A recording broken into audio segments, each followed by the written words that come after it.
प्रिय विद्यार्थियों, स्वागत है आपका अपनी ऑनलाइन बायोलॉजी क्लासेस में। आज हम वृक्क की आंतरिक संरचना और वृक्क की औतकी अर्थात हिस्टोलॉजी ऑफ किडनी को लेकर आए हैं और यहाँ हम इस चित्र के माध्यम से जो डायग्राम आपको बनाया है मानव वृक्क की औतकी, अर्थात अगर क्वेश्चन आता है कि मानव वृक्क की औतकी के बारे में बताइए तो हमें ये वाला डायग्राम बनाना है। ये वर्टिकल सेक्शन है जिसे उदग्र काट कहते हैं। तो सभी स्टूडेंट्स कृपया इसको ध्यान से नोट करें और हम देखते हैं मानव वृक्क की औतकी या इंटरनल स्ट्रक्चर अर्थात आंतरिक संरचना, जिसे हम histological oblique internal structure of human kidney कहते हैं। तो क्या है जिसे हम विस्तार से समझते हैं।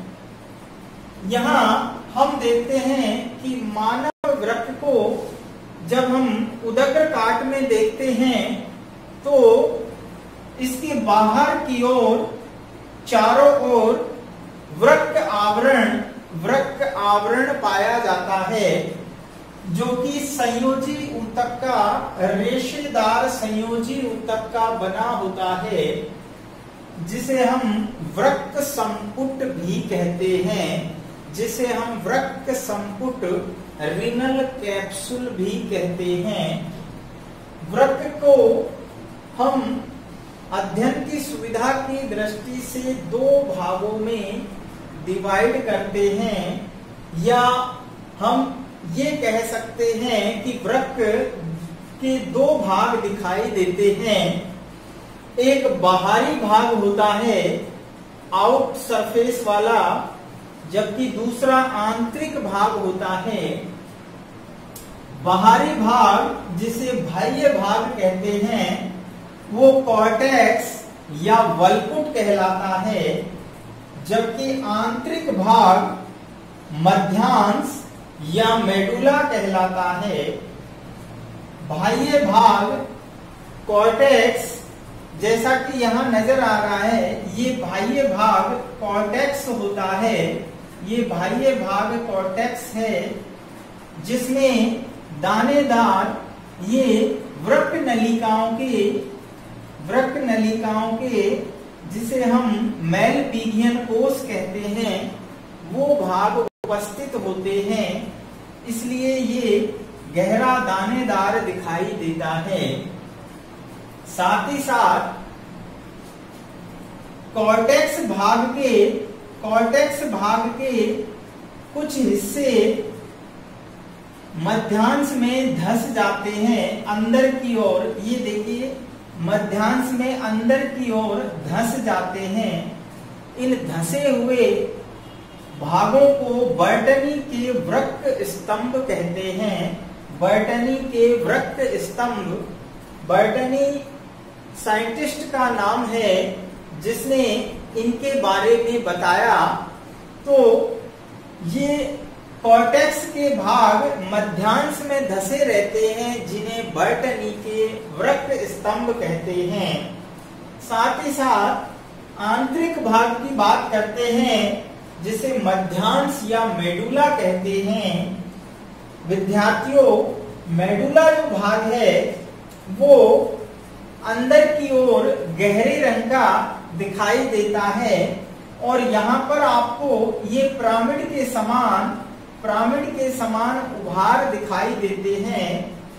ये उभार वास्तव में कॉर्टेक्स में धंसे रहते हैं।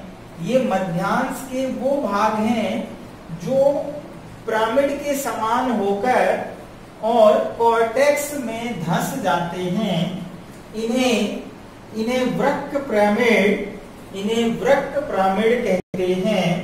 और मानव में इनकी संख्या 10 से 12 या कई बुकों में आपको स्तनधारी प्राणियों में 6 से 15 तक भी हो सकती है।